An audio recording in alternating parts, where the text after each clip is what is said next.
ৰাতিপুৱাই আহি মেকআপ আৰম্ভ কৰি দিলোঁ। আমাৰ স্ক্ৰিপ্ট অলৰেডি দিলে।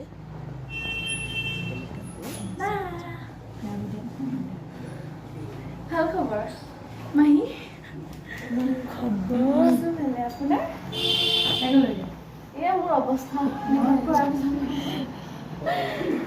ধুনীয়া লাগিছে। আছে hello' friends welcome to my channel মডেষ্টেটাৰ এখন এণ্ড হাউচ। আজি নতুন এটা শ্বুটিঙৰ ব্লগ থাকিছোঁ।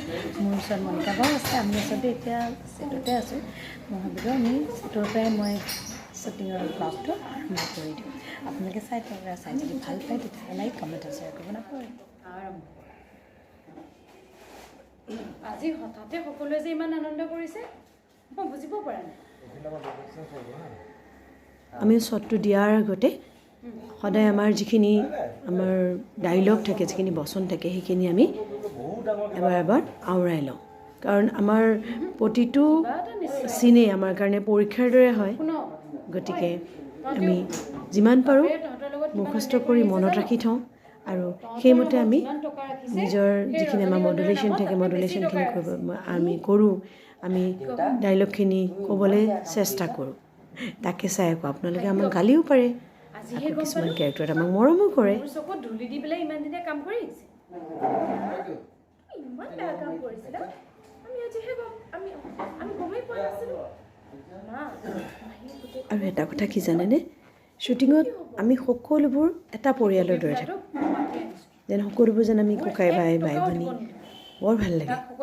আমি যেতিয়া ৰিহাৰ্চেল কৰি থাকোঁ তেতিয়া আমি ভাবিয়ে নাচাওঁ যে আমি সকলো বেলেগ বেলেগ ঘৰৰ পৰা আহিছোঁ। সকলো এটা পৰিয়ালৰ দৰে আমি একেলগে হাঁহি মাতি কথা পাতি আমি ৰিহাৰ্চেল কৰোঁ। এটা ডাঙৰ সেলিব্ৰেশ্যন কৰিব লাগিব।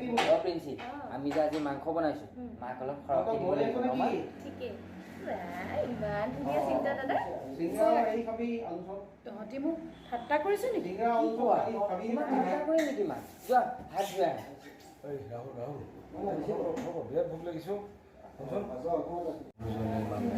ইমান টেনশ্যন কিয় লোৱা হে? আমি ছেটত কৰিম।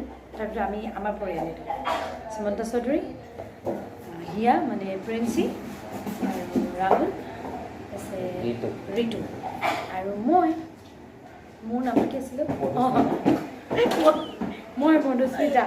মই ছেটৰ কেৰেক্টাৰ নাম আছে অনিন্দিতা। মই অলপ আৰু এইফালে ডাইৰেক্টৰ শুই আছে। ডাইৰেক্টৰ আমাক এতিয়া গালি পাৰিব। চাই থাকিব দেই। ফোনত ব্যস্ত। আমি এতিয়া ঘৰলৈ গৈ থাকিম। Bye bye.